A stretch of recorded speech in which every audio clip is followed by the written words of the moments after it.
So, Newcastle 1, Arsenal 0. A repeat of last season. The only difference was we actually had a shot on target. 1 shot on target this season. Kenny, absolutely embarrassing from the get-go. Some of our fans were on the coach up there. It would have took about 9 hours to get there. They're on a 9-hour drive back on the coach. And freezing cold, 12:30 kickoff. And we were absolutely embarrassing. Make sure you follow Kenny Ken on Insta, Kenny Ken 1972. Nobody can come out of that game with any credit, mate. And if I was this club, yeah, you know my fault. But if I was this club, mate, I'd sack him. Well, yeah, save the season, mate. This is what I said on my Instagram thing about these are the words I use: pathetic, disjointed, disorganised, meek, average, easy for the two. Yep. And that's exactly what it was. You know, I lost a lot of respect for a lot of us as a team. I lost a lot of respect for the players. I lost respect for the manager, because normally when we lose, we're not easy to beat.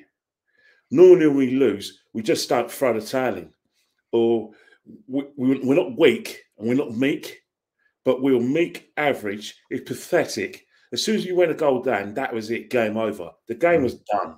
The game was done.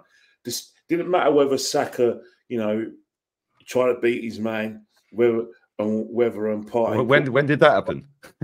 Yeah, or whether Declan Rice put corners in. Everything Newcastle did today was levels above us.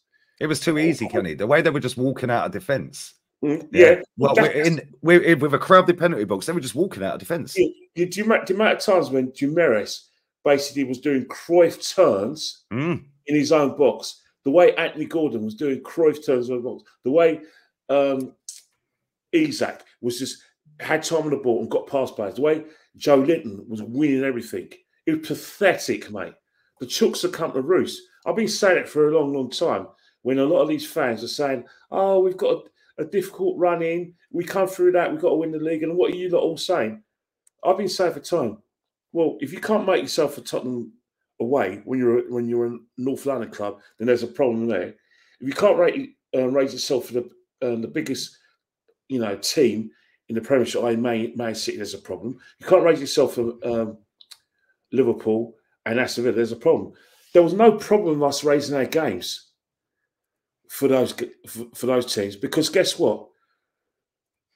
We're talking about teams that finished second, first, third, fourth, and fifth. Of course, you're going to raise your games for those teams. But what about the other games? What about Southampton? When I was saying we won the game, but there's going to be an awful crash going to come in one of these games. I said this. Leicester, when we won 4-2, I said there's going to be an awful crash, that teams are having a spelling at the Emirates, and that one of these teams, if we're not at it, are going to beat us. And that's exactly what happened. I mean, you had Arsenal fans saying, well, Man City are rattled by Arsenal. Man City are scared of us. Well, yeah, I bet they're rattled now. Yeah, I bet they're shitting a brick, Kenny. I need to break it to you gently, guys. Whether that's true or not, Newcastle are not scared of Arsenal. Bournemouth are not scared of Arsenal. Arsenal do not scare anybody. They don't scare nobody. Because you know why they don't scare nobody? Because they know that if the way we play with our defensive way of playing, if you get past our press and you're at our back four, and our Sable back four, that, by the way, hasn't kept a clean sheet since September the 15th against Tottenham. Our fabled back four, the best defence in the league, hasn't kept a clean sheet in nearly 2 months. Yet some of our fans think we're the next coming. That we win the most duels, we score the most goals for set pieces, where we've only scored 3 times for set pieces, and teams have worked us out. Yep. We're the best defence in the league, when basically, if you get out our back four and make runs in between Gabriel and my guy Saliba, you'll get a chance. How many times this season has David Raya saved us in games? He's been man in the match about 4 or 5 times. Games that we've won has been David Raya making last-minute saves. Games that we've drawn where we could have lost is down to David Raya. So don't come at me with everything's rose in the garden. The fact is, we shouldn't be able to fall apart because Odegaard's not playing. It's like there's no plan A, plan B when Odegaard's playing, but there is a plan B. There's a guy called Ranieri. How many times is it going to get into the manager's head that you can't play Declan Rice in the number 6? How many times have we been saying that? Yep. What happened when Declan Rice went into the number 8? Looks a bit better today. All to no avail. But I don't know football. We'll trust his manager. We trust his bloody process. The fact, or Mikel Merino, everyone knows the rubbish. I told you he's trash. Yeah, but what happens? Plays in, basically walks around the pitch and gets ruined by Joe Willock, and gets ruined by Joe Litton and Guimaraes. And Bruno was the best player on the pitch today. He was outstanding. Guimaraes. Thomas Partey, don't get me wrong, didn't do badly at right back. But Thomas Partey's not a right back. Guess what? We looked a bit better, and that's pushing it when you went into the midfield. And then you got another situation where, a situation with Martinelli and Trossard. I'm sorry, I've had enough now. I'm not taking no more from Martinelli. When you've got a situation with him, everyone was saying that Martinelli's elite. Are you having a laugh? This is another right back that had Martinelli in his pocket. Liver Moreno had a foot race with Martinelli. Martinelli was in front again, and Liver Moreno caught him up, and he had time to clear these lines and win a throw-in. How many times we had to see it? And Trossard, please, no more. He got the memo again, mate. I told you, I'll tear out. That's what Trossard. No more. Enough's enough. If this guy doesn't score, he contributes nothing. It's like he's a Colts player. I've had enough of him. It's easy for me to dig out Zinchenko when he came on and made a mistake, but Zinchenko's already on his way out of the club. You know what I mean? And then we look at you have to call out our centre halves for that goal. I don't care what anyone says. The fact is, you should be prepared for the first time cross going in from Gordon, and you should be able to, like I said, you should never ever let Isak get in between you. And even if he gets in between you, Gabriel Magalhaes has to win that first header. The minute it goes over his head, that's where Saliba's got to react. Saliba's got to be prepared for the ball going over Gabriel Magalhaes' head and then reacts. What does he do? Both of them. One loses the header where he doesn't even head the ball. He's not even committed, and the other one doesn't react because he thinks Gabriel Magalhaes is going to.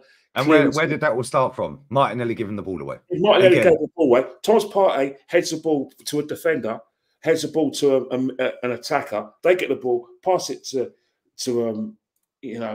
Gordon. The ball is so precise that he doesn't even have to take one touch. He can hit it first time. But the defenders, you need to talk about the defenders there. You've got to be prepared that Gabriel's going to win the ball. Don't assume he's going to that he was actually going to cut the cross out. You've got to be able to, Saliba, think, you know what? If he doesn't cut the cross out, Isak is not getting through me. I'm sorry, this is basic defending. We praise them and say that they look like $1 million, and the next Tony Adams and Steve Bruce. But I repeat, the next Tony Adams, Steve Bruce haven't kept a clean sheet since the Tottenham game. And guess what? Tottenham were average then. They had nothing. It was an easy game. We basically put men behind the ball, dominated the midfield because their midfield was disjointed. And then what happened when we came against teams that had better midfields? We haven't kept a clean sheet. And this is reminiscent of what happened 2 years ago when we were going for the league, where we weren't able to keep clean sheets, where we're winning games but conceding goals. And then what will happen is eventually a team will get their act together and then they'll beat us, and then we won't be able to rely on getting goals, getting an equaliser or even a winner. These equalisers are dried up. These last-minute winners that we were used to last season are dried up. Everyone's going to point to a striker, and they're right. We could have got a striker. Kai Havertz, again, it just shows that it was going for a purple patch last season when we were on top of games. When we were on top of games, Kai Havertz, and we're getting those balls at the box. Kai Havertz is fantastic, but when we're not top of games, where you want, you know, where you have a top number 9 where everything's quiet, you know, in the inn. Then all of a sudden there's a bit of, you know, like all of a sudden there's a bit of commotion in the pub, and then you benefit. Well, that's what he called a top striker, and that is where a lot of fans have got a right to be upset, because they know that 9 out of 10 times when a striker does sweet FA for 89 minutes, all he needs is one chance, or he can create something out of nothing. We haven't got that. That's down to his manager. The team selection is down to his manager. It's about time this manager got called out, because at the end of the day, he doesn't have to go to plan B. He's got a player called Ranieri there, but he won't use him. What happened when he came on? Made more space. Another thing, the Saka thing is, should have got Saka off when he was injured, because for about 15 minutes before he shook his injury off, he was a passenger. We were playing with 10 men. Again, this is this manager. This manager is going to fall flat in his face, and it's going to be his own fault because of the way the team is shaped up. 2, the way he rotates or doesn't rotate, and most importantly, he's so defensive. This Newcastle had an easy game. Why? Because of your tactics, mate. Because you didn't have your players weren't able to go from second gear to, you know, like I said, to like the ultimate gear, and serves us right. Serves us right.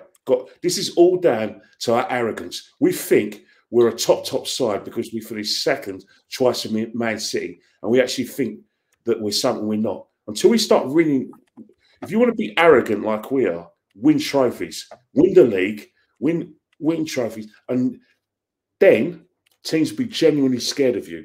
Right now, no one is scared of Arsenal. Get in your brain, all you Arsenal fans, thinking City are rattled. And remember one thing, Southampton weren't scared of us, but it's too shit to beat us. Leicester weren't scared of us, but it's too shit to beat us. Bournemouth weren't scared of us, and they smashed us. They smashed us. Newcastle weren't scared of us. And I'll tell you one thing, it might be a 1-0 scoreline, but they weren't hanging on. Facts. They were comfy, man. Listen, big up Kenny always. Make sure you follow Kenny Ken 1972. Second half of City's kicked off, 47 minutes gone, 1-0 Bournemouth. Yeah, we're currently 5th because Forest are winning. What phase is Nuno in? But anyway, Jez next. Matty after that. Igal's coming on with me and Matty for a emergency meeting. Oh, he's angry. Igal's very angry. Yeah, I know. Cool. Well, I did tell him this. We're out. We're out.